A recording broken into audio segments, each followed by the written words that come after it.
les leçons de l'histoire. Tu veux nous faire des leçons de l'histoire à partir de l'Iran. Eh oui. Dis-nous un peu de quoi il en retourne. Eh bien, justement, c'est ce qui me frappe, c'est ces politiques qui ne lisent plus et qui, en plus, influencés par la culture wokiste, veulent réécrire le passé. C'est-à-dire que, évidemment, si tu réécris le passé à la sauce du présent, tu ne peux pas tirer les leçons du passé qui s'imposent. Et on s'aperçoit que c'est tout à fait dévastateur. Je vous rappelle quand même l'erreur de Napoléon lors de la campagne de Russie. Eh bien, elle a été provoquée par une première bataille. C'était celle de Smolensk. Il avait passé le Niémen, il arrive à Smolensk et les Russes se mettent dans son chemin. Or, à Smolensk, ils prennent une déculottée de premier ordre, les Russes. Et bien qu'à lire Guerre et paix de Tolstoï, là, c'est bien décrit, enfin, les livres d'histoire et tout. Mais c'est vrai que là, ils ne brillent pas, les Russes. Hein, donc, ils livrent bataille, mais alors, ils prennent la poudre d'escampette très, très rapidement. Napoléon n'avait pas l'intention à ce moment-là d'aller jusqu'à Moscou, à aucun moment. Il s'est fait aspirer par l'espace. Et vu que cette victoire était si probante et c'était si facile, je me suis dit, bon, bah, alors continuons l'aventure. Est-ce qu'il l'a peu à peu amené jusqu'à Moscou? Si, à Smolensk, ça s'était passé comme plus tard à Borodino, avec quand même des pertes substantielles d'armées françaises, même si les Russes ont perdu 2 fois plus d'hommes, et je ne pense pas qu'il serait allé jusqu'à Moscou. Et on voit que l'interprétation d'un fait de guerre qui porte à sous-estimer l'adversaire l'a amené à cette catastrophe finale que fut la retraite de Russie. Prenez la Finlande 41-42, celle-là, eh bien, elle a induit en erreur Hitler.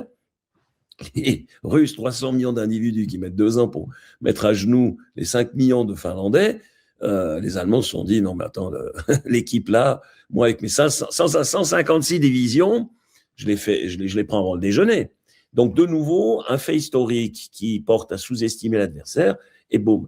On s'aperçoit que c'était la même chose là du point de vue économique pour la Russie. On ne pensait pas que la Russie allait contre-attaquer avant que les 160 000 hommes que l'Ukraine avait amassés face à Donetsk et qui étaient censés entrer à Donetsk et poursuivre jusqu'en Crimée pour reprendre le Donbass et la Crimée. On ne pensait pas que les Russes allaient attaquer. Pourquoi? Parce que c'était une station-service déguisée en pays.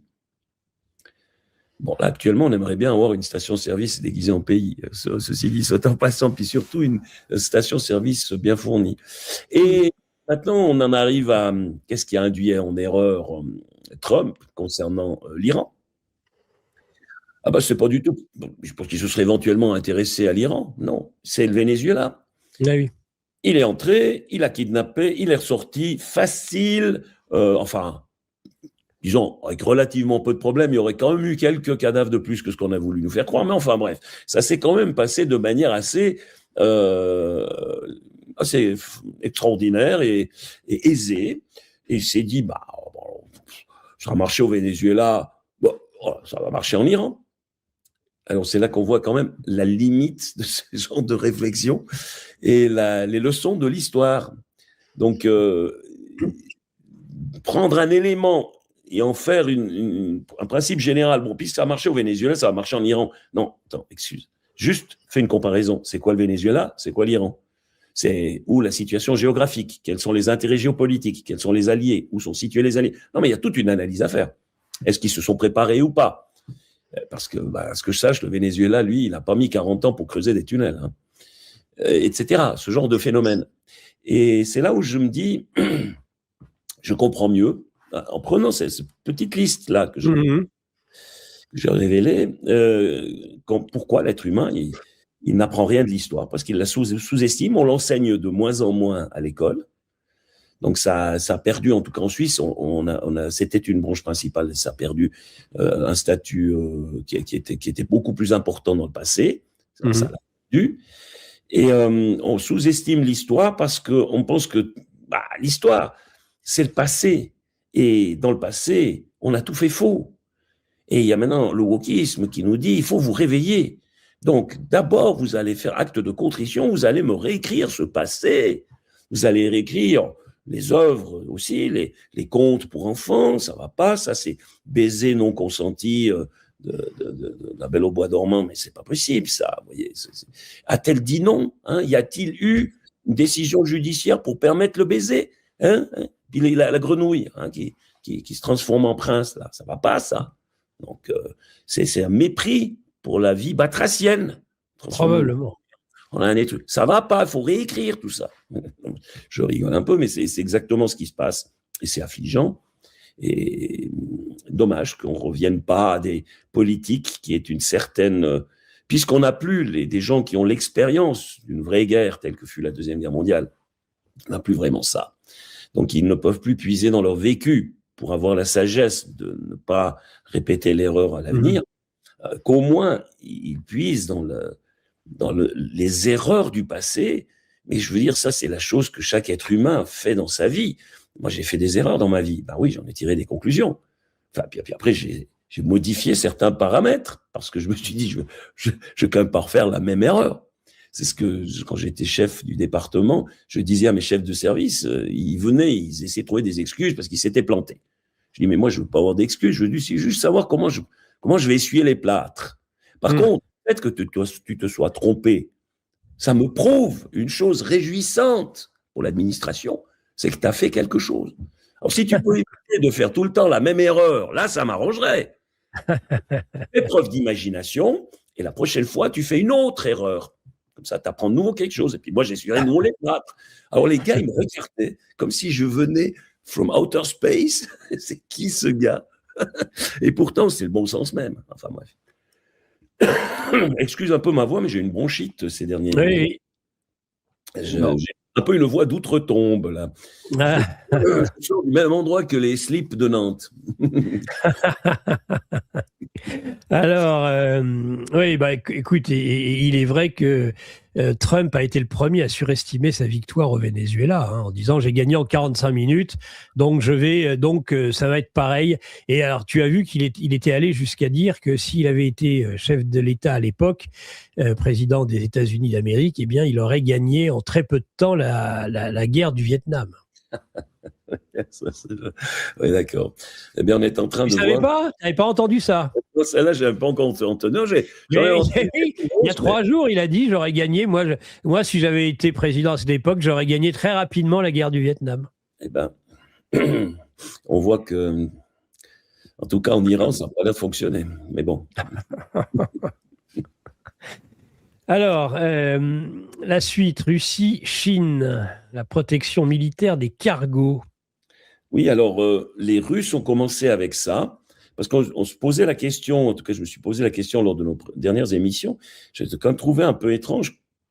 J'avais interprété du fait que les Américains ne veulent pas trop se mettre les Russes à dos parce qu'ils conçoivent quand même avoir des relations économiques à l'avenir, etc., et rétablir les relations. Mais pourquoi ils n'aient pas attaqué ces pétroliers qui ont abordé Cuba, etc. Eh bien, c'est parce qu'il y avait, comme par hasard, un sous-marin atomique russe dans les parages qui tourne autour du bateau. Puis là, bon, c'est quand même des engins relativement dangereux, avec une incroyable puissance de feu, donc on ne va pas trop se frotter à ça. Et puis on ne veut pas évidemment une guerre mondiale, donc c'est un peu ça. Et donc, il y a, d'après les rumeurs ou des informations, enfin c'est encore un peu flou, mais ces choses-là n'apparaissent pas pour rien. Il semblerait que les Chinois se sont dit, mais tiens, c'est pas une mauvaise idée, on pourrait faire la même chose du côté de la mer de Chine et puis du golfe Persique. Ouais. Ils accompagneraient donc leur cargo par des bateaux militaires. Donc il y aurait les Chinois qui préparent déjà un certain nombre de navires qui seraient censés se déplacer à proximité du détroit d'Ormuz, ce qui évidemment rendrait la chose encore plus explosive. Ceci dit, d'après les dernières informations, et là c'est quand même assez sérieux, le fameux blocus des Américains, c'est du pipeau. Donc il y a d'abord 26 bateaux qui ont passé, ils en ont raisonné 1, voire 2. Maintenant, les Iraniens, ils prennent en otage des bateaux à l'intérieur du détroit d'Ormuz. Donc, ils vont chaque fois faire, écoutez, vous nous rendez le pétrolier de l'extérieur, nous, on vous rend celui qu'on a pris dedans. Échange de pétrolier. Ça sert à rien. Et d'autant plus qu'ils n'ont apparemment, alors d'après les analystes militaires, pas assez de bateaux pour garantir un réel blocus. Pourquoi ? Pourquoi ne peuvent-ils pas garantir un réel blocus? Parce que, un, pas assez de bateaux, deux, de navires, deux, parce que pour que ce soit vraiment efficace, il faudrait qu'ils se rapprochent des côtes iraniennes. Mais ils n'osent pas. Ils n'osent pas parce Et que voilà. ils craignent quand même qu'un des missiles ou des drones iraniens passe et puis que ça leur coûte un navire qui part par le fond et qui s'enterre dans les eaux comme les slips à Nantes dans la terre.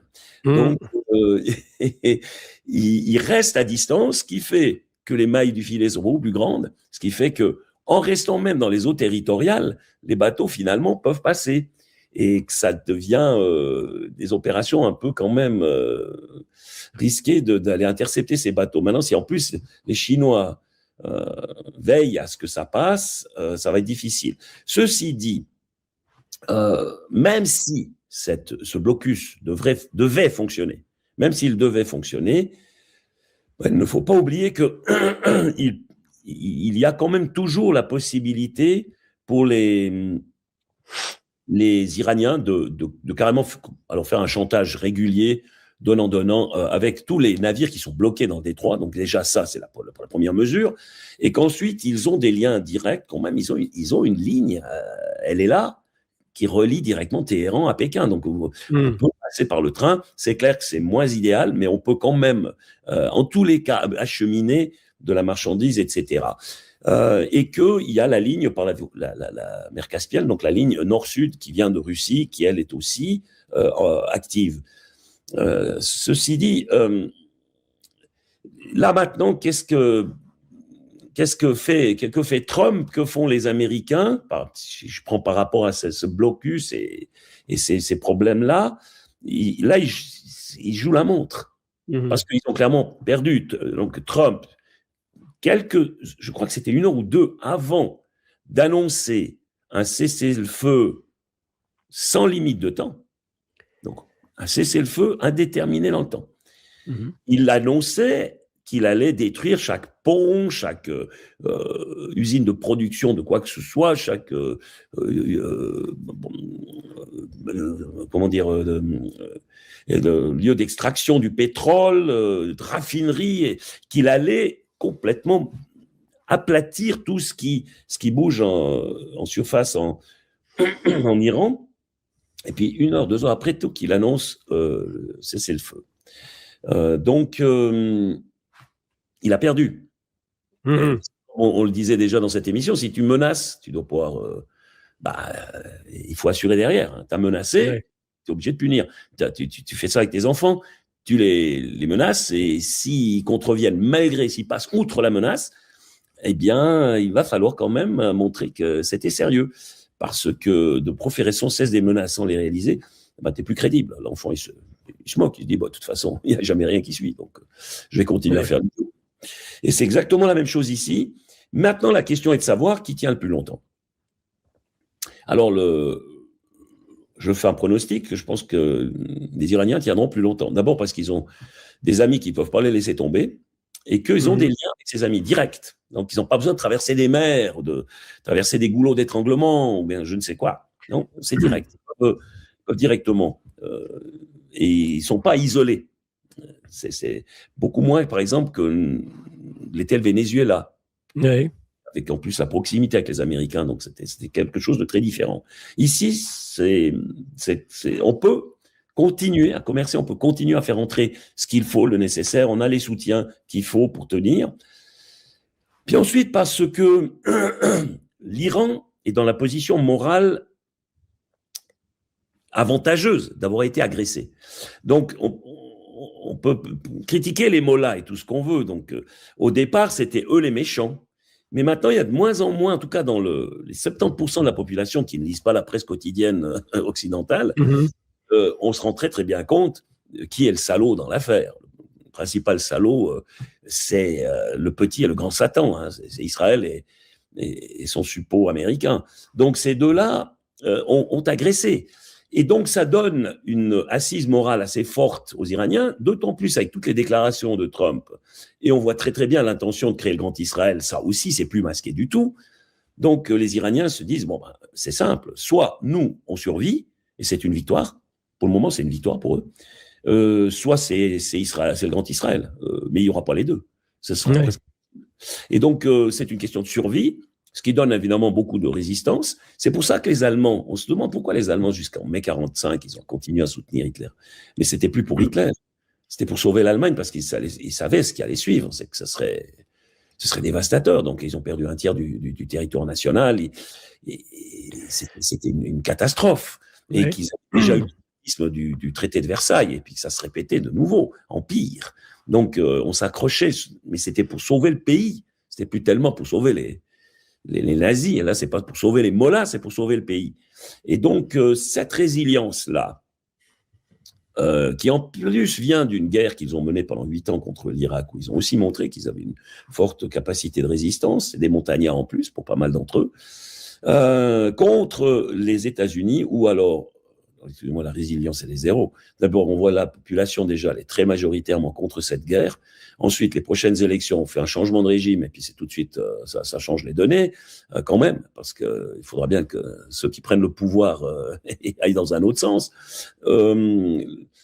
Qui est encore capable de mobiliser des millions d'êtres humains pour défendre la patrie?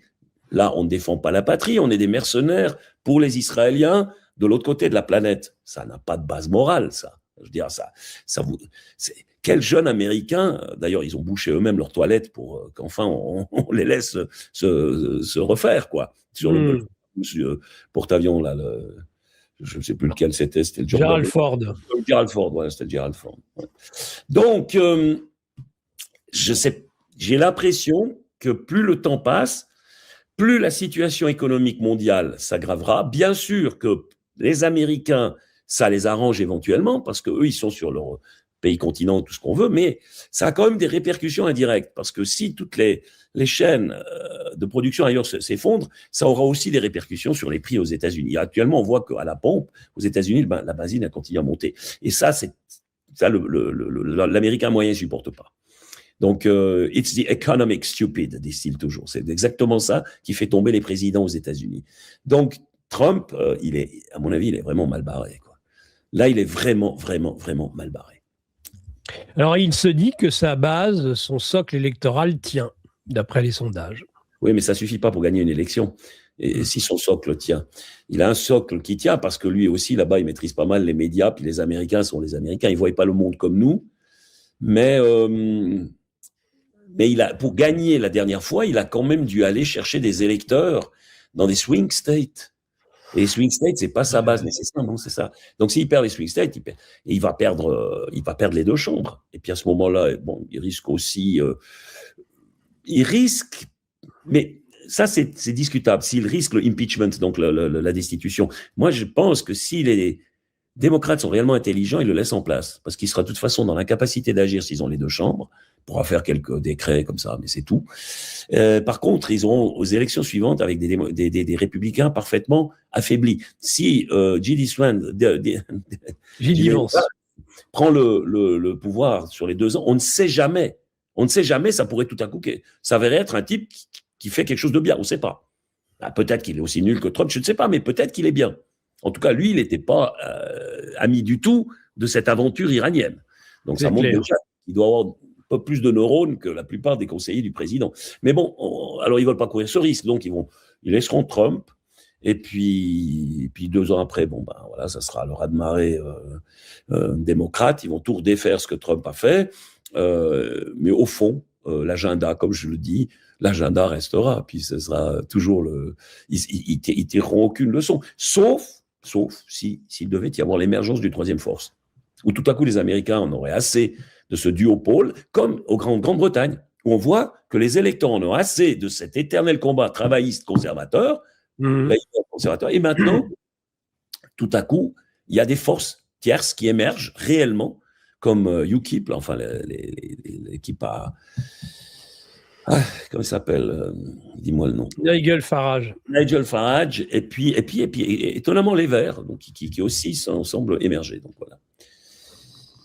Ouais. Alors, la technique du poisson rouge. Ah ouais. Alors Trump, dis-moi tout. Il a 9 secondes, je crois, de mémoire. Donc le poisson rouge, il tourne dans son bocal et c'est fabuleux parce qu'à chaque fois, il redécouvre le monde. fait un tour du bocal, il a oublié ce qu'il a vu. Et il redécouvre un nouveau monde. C'est extraordinaire parce que c'est Christophe Colomb qui refait constamment 1492. C'est extraordinaire. Et Trump, il en est vraiment là. Et donc, il ne se souvient pas d'une phrase à l'autre ce qu'il vient de dire. C'est effarant de voir la notion d'immédiateté appliquée à ce point. Donc, il ne veut pas rien savoir du passé, il ne lit rien, il est dans l'immédiateté du joueur de poker. Et ce qui est absolument fabuleux actuellement, et c'est là la révélation pour moi. J'avais une fois décrit les différents jeux nationaux des Chinois, des Russes et des Américains. J'ai dit, les Chinois ils jouent au Go. Au Go, tu ne bouffes pas de pièces, tu enveloppes l'adversaire, tu l'embrasses pour mieux l'étouffer. Dès qu'il ne peut plus bouger, tu as gagné. Et les échecs où tu ne dois jamais oublier que ce qui compte, c'est de gagner. L'échec est mat final. La guerre, bouffer des pièces, ça peut être nécessaire, mais on peut aussi faire des échecs sans avoir bouffé quasiment aucune pièce. Donc, ce n'est pas bouffer des pièces qui compte, mais si c'est nécessaire, il faut le faire. Mais ce qui compte, c'est l'échec et mat, c'est pas de gagner des batailles, c'est de gagner la guerre. Et puis, le poker menteur, qui est dans l'immédiateté, je joue au poker, j'essaie de tromper l'adversaire, c'est un jeu de dupe, et ça se passe dans l'immédiateté, il n'y a pas de stratégie là-dedans. C'est l'instinct du moment. Bon, ça c'est Trump. Eh bien, tenez-vous bien compte, les Iraniens, on dit même que, je crois, le jeu d'échecs aurait été inventé en Iran, apparemment. Enfin bref, il y a des sources qui disent là. Ces joueurs d'échecs se sont transformés en excellents joueurs de poker. Ils viennent battre Trump au poker. Parce que dans ce poker-là, mais évidemment, eux, ils jouent au poker avec les principes des échecs. Alors là, ça rend très fort. Alors là, je dois dire, actuellement, moi, je suis admiratif. On a tendance à dire, oui, mais les mots là, c'est la théocratie, c'est un régime suranné et tout ça. Mais alors, expliquez-moi, voir comment ils font pour mettre en échec la plus grande puissance du monde. Donc, il y a quand même là quelque chose qu'on a oublié de peut-être considérer au passage. C'est qu'éventuellement, l'Iran se serait développé pendant ces 30 dernières années. Je ne sais pas, moi, mais il y a eu quelque chose qui s'est passé, sinon ce n'est pas possible. Si c'est effectivement les gars de l'âge de la pierre que Trump voulait faire revenir à ce fameux âge de la pierre, sans considération des millénaires d'histoire qui a émaillé le parcours de la Perse, quoi. Mais bon, enfin, voilà la technique du poisson rouge, l'immédiateté. Je dis ça, j'oublie, je redis autre chose, j'oublie. C'est chaque fois nouveau, c'est chaque fois un autre monde. Je suis tenu à rien. Il n'y a pas de fil conducteur, il n'y a pas de stratégie, il n'y a pas de construction non plus de projet vers l'avenir. J'agis juste dans l'immédiateté. Et comme le poisson rouge, c'est fantastique. Le monde est tout le temps nouveau. Non, il ne s'emmerde jamais, Trump, avec ça. Enfin, c'est sûr. Tu as remarqué qu'il y a des questions qui se posent sur son état de santé mentale, sur le fait qu'on lui intimerait l'ordre d'arrêter de s'exprimer à tort et à travers. On l'aurait mis à l'écart d'un certain nombre de salles opérationnelles. Il se dit même que le chef d'état-major se serait opposé à l'usage des codes nucléaires. Mais on n'a pas de preuve absolue de tout cela. Non. Donc, ça peut être des... c'est comme je m'étais trompé, ça d'ailleurs je devais le corriger, j'avais parlé d'un certain... comment il s'appelait le chef des gardes révolutionnaires qui, soi-disant, aurait trompé les mollahs et tout ça, et puis qui aurait livré les informations au Mossad. Ce qui avait permis de cibler beaucoup mieux les responsables iraniens. Et il est réapparu tout à coup. Il existe, il n'est pas mort. On avait dit qu'il se serait soi-disant suicidé et tout. Non, je me suis complètement planté. Et les informations, les sources d'informations, elles étaient toutes allées dans le même sens. Elles ont toutes dû ensuite revenir en arrière là-dessus. Parce que le gars est toujours chef, il a donné une conférence dernièrement, il est apparu en public, apparemment c'est lui, donc c'est pas un clone. Donc ça, voilà. Alors je deviens assez prudent là aussi maintenant par rapport à cette info, tant qu'il n'y a pas vraiment un élément concret, avec un témoignage direct, quelque chose de vraiment substantiel, je sais pas. Trump, il correspond simplement à l'être humain nomade, non seulement physiquement dans le monde, mais nomade dans sa tête, étranger à soi-même, cet être humain normal qui est la conséquence de ce que Camus décrit dans L'Étranger. Je veux dire, cette déresponsabilisation par rapport à un monde qu'on considère comme absurde. Donc, dans un monde absurde, je ne sors pas de l'ordinaire si je me comporte de manière absurde.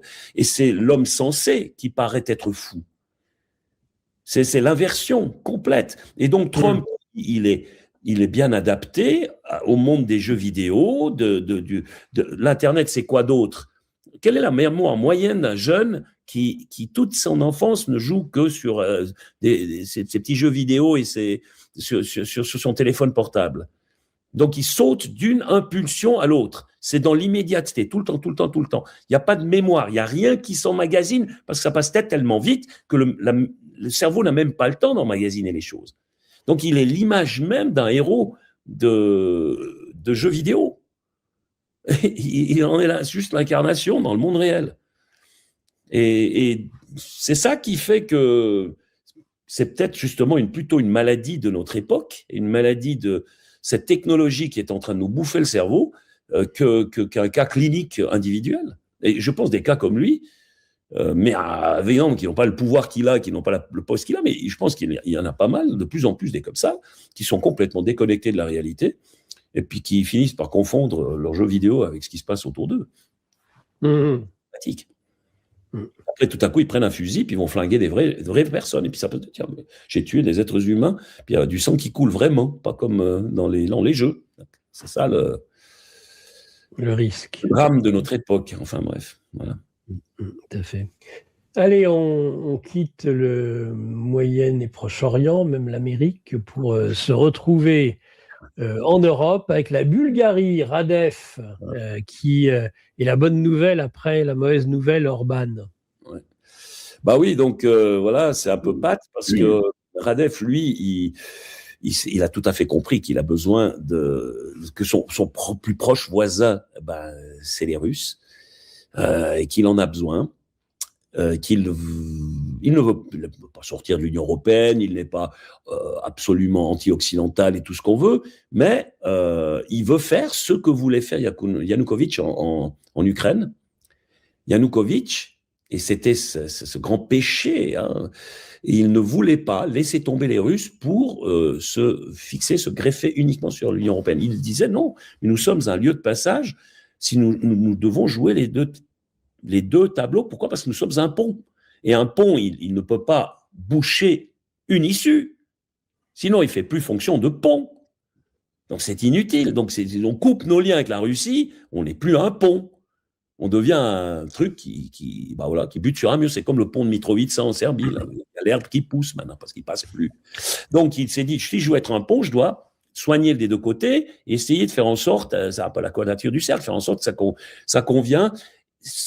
L'Union européenne a dit non. Les Russes, eux, ils étaient d'accord de laisser à l'Ukraine jouer ce jeu-là, puisque ça aurait été bénéficiaire. C'était la vie, c'est le mouvement. Un pont, c'est le voyage et le mouvement. On passe d'une rive à l'autre. Et ça aurait été quelque chose qui aurait été profitable pour l'Occident et pour la Russie. Et les Européens ont dit niet. Ils ont dit, vous choisissez, c'est ou bien l'Union européenne ou les Russes. Vous ne pouvez pas avoir les deux. Ce qui est totalement idiot.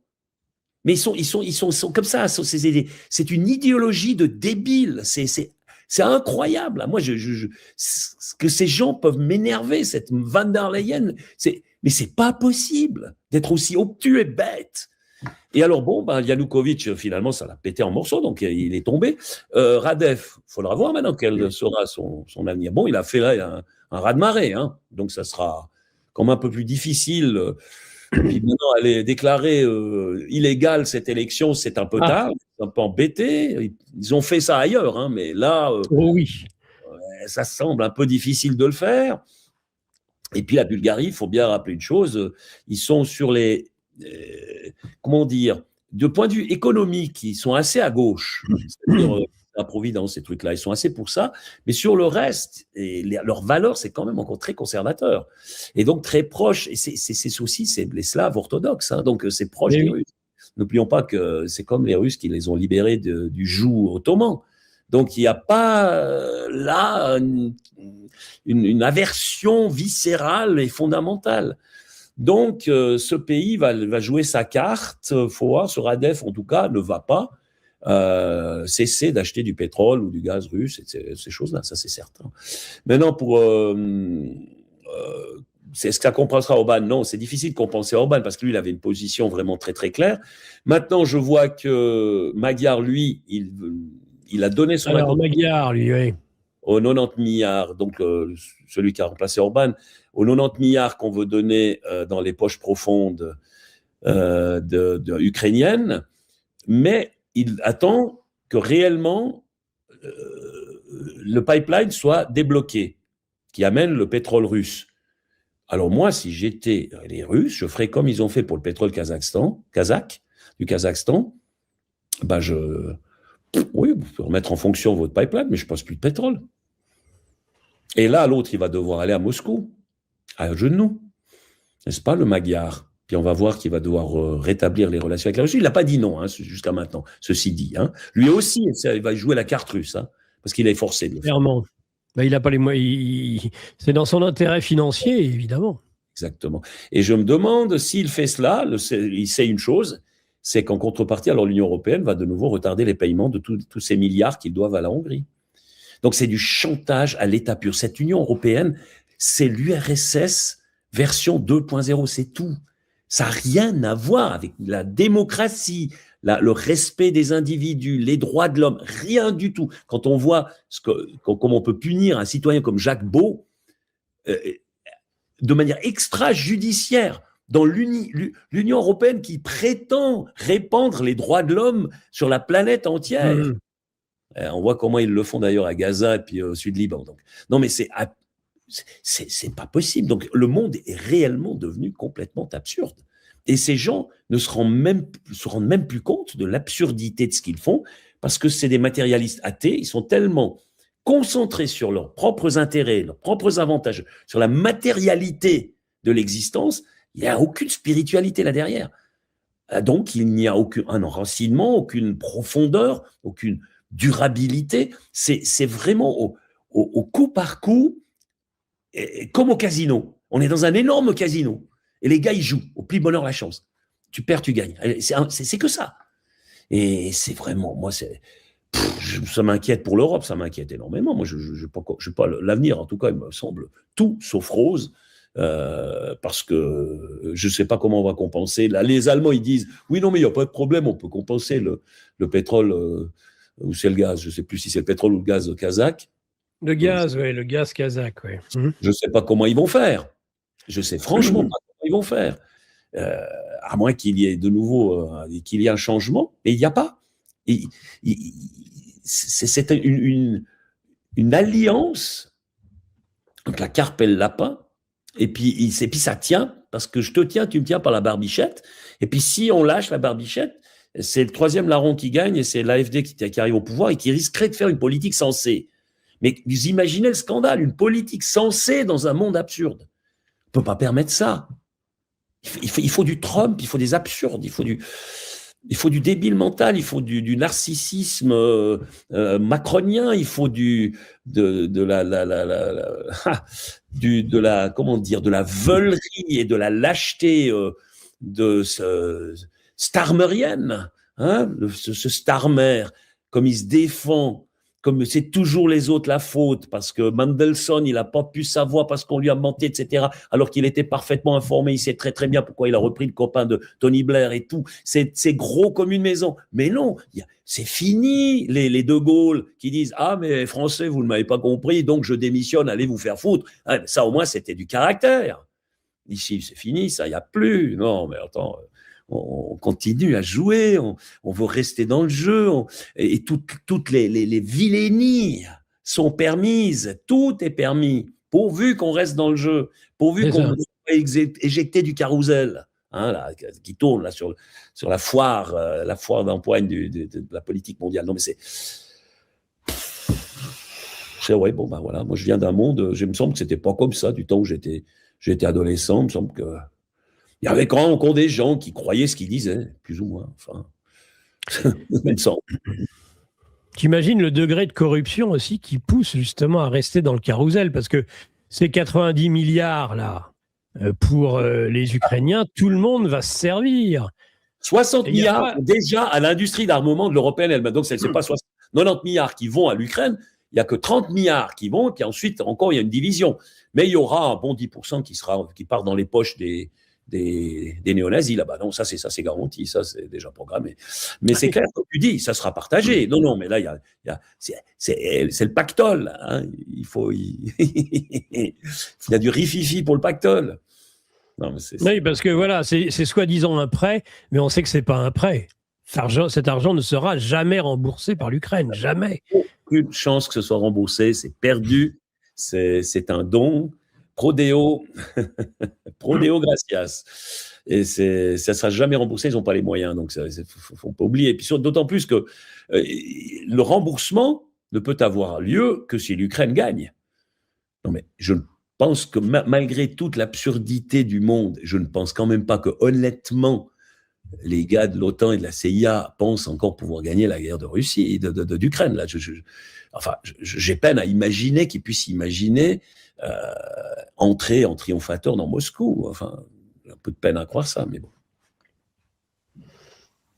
Oui, mais bon, après moi le déluge, hein, l'important c'est de se servir maintenant. Hein, demain, on verra bien.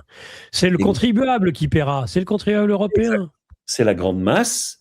Plus la grande masse corvéable s'appauvrit, et plus certains individus s'enrichissent. C'est mathématique. Plus il y a de pauvres, plus certains sont riches. Mieux se porte la classe moyenne, moins il y a de pauvres, et plus les tout riches ont de la peine à s'enrichir. C'est ça le problème du néo-capitalisme, c'est que ça ne profite qu'aux tout gros players internationaux, les GAFAM et consorts, ceux qui se sont enrichis. C'était le schéma du Covid, le schéma économique du Covid. Hein. Derrière ce qu'il disait Klaus Schwab, mais Klaus Schwab a été honnête, vous ne posséderez plus rien, mais vous serez heureux. N'ayez pas peur, vous ne posséderez plus rien, mais vous serez heureux, qu'il nous disait. Eh bien oui, qui a souffert le plus du Covid? Dans le tissu économique, je prends pour la Suisse, mais c'est la même chose pour la France, pour tous les pays. C'est les petites et moyennes entreprises, les professions libérales. Eux, ils ont souffert un max. Qui c'est qui n'a pas été touché de manière déterminante? Les fonctionnaires. Bon, j'avais même des vacances en plus avec ça, donc j'étais assez content, quoi. Et puis les GAFAM, les tout gros, alors les multinationales, eux ils se sont fait, les Big Pharma on discute même pas, eux ils se sont remplis la fouille avec l'aide de leur servile satrape comme Van der Leyen, dont le mari est lui-même impliqué dans la Big Pharma, etc. Où on a vu qu'on se passait les pizzas. C'est l'éternelle même chanson d'une race humaine qui ne veut pas tirer les leçons du passé, qui ne veut pas éviter de refaire tout le temps, tomber dans les mêmes pièges. Mais ça provient aussi du fait que la civilisation, au contraire de ce que disait Rousseau, qui croyait que l'être humain naissait bon et puis que la société le pervertissait, moi je ne crois pas. La société, si elle y veille, à chaque nouvel enfant, elle se réinvente elle-même. Et toute la civilisation humaine, toute l'aventure humaine, avec chaque être humain qui naît dans la mer intérieure, hein, il est un être aquatique dans le ventre de sa mère. C'est cette mer intérieure dont il sort, il devient un être qui respire à l'air libre, mais il est aquatique au départ. Donc il y a toute l'aventure de la vie qui se joue sur chaque être humain, et toute la civilisation doit se réinventer en transmettant le savoir à chaque être humain. Et c'est là qu'on fait des réformes éducatives de merde, comme c'était en train de le faire depuis une trentaine d'années, hein, avec ces théories issues du Comecon qui ont passé par l'école du Québec et qu'on a ensuite pollué l'Occident avec ces théories de l'éducation où tout enfant est Mozart, n'est-ce pas? C'est un Mozart qui s'ignore. Et moi, le prof, je suis le coach. Je vais essayer de faire sortir le génie de ce Mozart. Puis après, il dit, oui, mais Mozart, lui, au moins, il a produit des symphonies et puis des sonates, et je ne sais quoi, là, des opéras. Ah non, mais il n'y a plus besoin. Non, il suffit d'avoir le génie. Parce que tu vois, de Vinci, par exemple, ou bien Michel-Ange, s'ils n'avaient pas eu de bras, leur génie eût été le même. C'est le génie intérieur qui compte. Il n'y a pas besoin de fournir de preuves. Donc, même sans avoir produit aucun tableau, Léonard de Vinci aurait quand même été le génie qu'il était. Ah oui, c'est génial, c'est fabuleux. Voilà, tout le monde est Mozart, c'est bon. Tu es un Mozart qui s'ignore, mon cher. Sûrement. De nombreuses symphonies dorment sous ta calotte crânienne. Malheureusement, bon, ben voilà. C'est jamais sorti de la calotte. Dis donc. Alors, allez, on termine sur les drones. Les drones en Baltique, tiens, et puis aussi les productions qui pourraient être ciblées un jour en Union européenne pour l'Ukraine. Parce qu'alors le sommet maintenant de la lâcheté et de la veulerie des Européens, non seulement ils veulent renvoyer maintenant tous les hommes valides à qui ils ont accordé l'asile, hein, et pour beaucoup moins que ça, je me souviens en Suisse, les Érythréens qui venaient parce qu'ils étaient objecteurs, ils ne voulaient pas participer à être soldats dans l'armée érythréenne. On les accueillait, c'était une raison d'asile. Et là, on veut renvoyer les Ukrainiens dans un hachoir à viande. C'est pire que l'Érythrée. C'est bien pire. Et là, tout à coup, il n'y a plus de problème. Ils sont où, là, les droits de l'homme, le droit d'asile, c'est où, là, maintenant, tout à coup? C'est marrant. Il y a de nouveau 2 poids, 2 mesures. Donc ça, c'est le premier truc. Puis ensuite, bon, on veut déjà, parce qu'il faut de la chair à canon, il commence à manquer de personnel là-bas. Maintenant, ils sont obligés de mettre les femmes au front. Alors, ça commence à quand même sentir le roussi. C'est das letzte Aufgebot de 1945, hein, quand ils mettaient les gamins sur des ponts pour surveiller les ponts. Bref. Mais ils ont trouvé un autre moyen maintenant, c'est de livrer. Donc, on ne peut pas construire des drones en Ukraine parce que les Russes, c'est pas possible, ils dérangent tout, ils nous foutent pas la paix, donc ça va pas. Alors, on va construire tout ça en Union européenne. Ils ont construit partout des usines, et c'est bon marché de produire des drones, et même si ces drones ne sont pas efficaces, s'il y en a 1 sur 100 qui passe, il y en a au moins un qui fait des dégâts. Et on va continuer à piquer les Russes constamment. Ce n'est pas des dégâts monumentaux, mais c'est quand même des dégâts. Et puis peut-être qu'avec le temps, on arrivera à augmenter les dégâts qu'on va faire à Leningrad, à Moscou, on va tuer des civils à gauche et à droite, puis on va tellement emmerder les Russes que finalement, à un moment donné, ils en auront ras-le-bol et ils vont arrêter. C'est l'espoir de l'opération. Et nous, on n'a pas besoin de se salir les mains, parce que c'est les Ukrainiens qui font.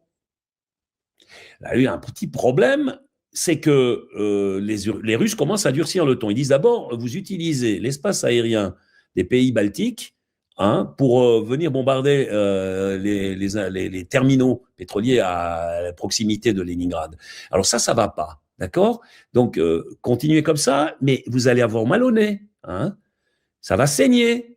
Et puis ensuite, vos petites usines, on sait où elles sont. On sait exactement, ils ont fait une cartographie. Et il ne faudra pas s'étonner si tout à coup, nous aussi, il y a des drones qui vont venir chez vous. Puisque vous venez avec vos drones chez nous, on va venir avec nos drones chez vous. Et puis on s'en fout de l'article 5, parce que ça m'étonnerait que les Américains, ils viendront pour vous sauver ce coup-ci. Le D-Day, ça a joué une fois, hein. Je ne crois pas que que le contexte actuel, les Américains soient capables de faire cela. Donc, ça commence à se resserrer, mais ça, c'est quand même jouer avec le feu. Et on voit la lâcheté du procédé. Donc, alors, si vous voulez vraiment la guerre avec la Russie, déclarez-la, allez-y alors. Mais non, on ne peut pas parce qu'on n'est pas prêt. Ah ouais, mais ce serait prêt quand? Alors, ils pensent être prêts en 2030, d'après ce que j'ai compris. Je rigole. Prêt en 2030, l'Union européenne. Non, mais il faut beaucoup plus que simplement quelques usines de drones ou bien Rheinmetall qui se remplissent les poches pour avoir une armée qui tienne la route face à une armée qui, elle, est aguerrie, qui s'est construite organiquement et qui a utilisé ce conflit pour se perfectionner à un point qu'on ne peut même pas imaginer. Puis on oublie toujours qu'on a malgré tout affaire à la première puissance nucléaire du monde. Je ne comprends pas. Je suis là... Alors, est-ce qu'ils pensent que les Russes, dans leur bonté, parce qu'un ours, il faut beaucoup l'énerver pour qu'il se fâche, quoi, éventuellement. D'accord, on lui coupe un ongle, on se dit, bon, il ne va pas bouger, on lui coupe le deuxième ongle, mais je pense qu'il y a quand même un moment donné, il va donner un coup de patte. Et là, après, il faudra voir avec les gars complètement irrationnels qu'on a en face. Bon, étant donné que leur lâcheté est à la mesure de leur narcissisme et de leur folie, peut-être qu'ils se coucheront tout de suite. C'est fort probable. Il suffit qu'il y ait tout à coup une usine là qui pète. Mais c'est vrai que finalement, les Russes, ils auraient dû faire la même chose. Ils auraient dû maintenir le Donbass, c'est-à-dire Lugansk et Donetsk, comme étant des entités nationales différentes, les pomper d'armes et puis bombarder l'Occident. Puis dire, mais c'est pas nous, c'est les autres, comme ils font eux avec les Ukrainiens. Enfin, ils leur rendent la monnaie de la pièce, maintenant j'ai vu, parce que l'histoire du pétrole kazakh, enfin du gaz kazakh, à mon avis, ça c'est une mesure de rétorsion très très claire par rapport aux drones qui sont construits en Allemagne. Clairement. Ça me semble évident. Donc les Russes, ils sont encore plus fins que ce que je dis. Ils vont se venger. Ils vont, disons, c'est pas se venger. Ils vont utiliser des mesures de contrainte pour forcer les Européens d'arrêter de se comporter comme des gamins dans un carré de sable. Je crois que c'est plutôt ça l'idée. C'est assez pédagogique généralement quand ils agissent. Mais voilà où on en est. L'Union européenne, le berceau de la civilisation, des millénaires de philosophes, de musique, d'œuvres littéraires extraordinaires. Je veux dire, quand même, l'Europe, pour moi, c'est une valeur culturelle, une valeur ajoutée énorme. Et qu'est-ce qu'elle devient? Mais regardez, mais baladez-vous, je vais le raconter, quand on va dans les banlieues, on voit ce que c'est devenu, mais c'est quoi ça? C'est le souk, c'est pas l'Europe, ça. Donc, il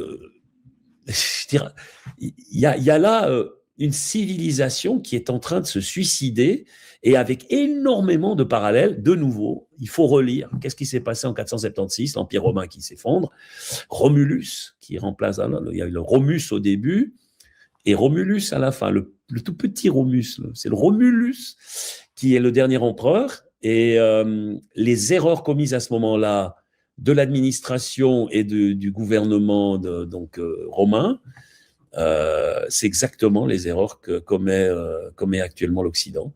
On a là, c'est le crépuscule des dieux, c'est la fin d'une civilisation, parce que on pourra reconstruire quelque chose sur les ruines, hein, mais il a fallu du temps. Je vous rappelle, après 476 en Europe, pendant quelques centaines d'années, on revient à l'âge de la pierre, hein, quasiment. Donc il n'y a pas grand-chose qui se fait. Il n'y a pas grand-chose.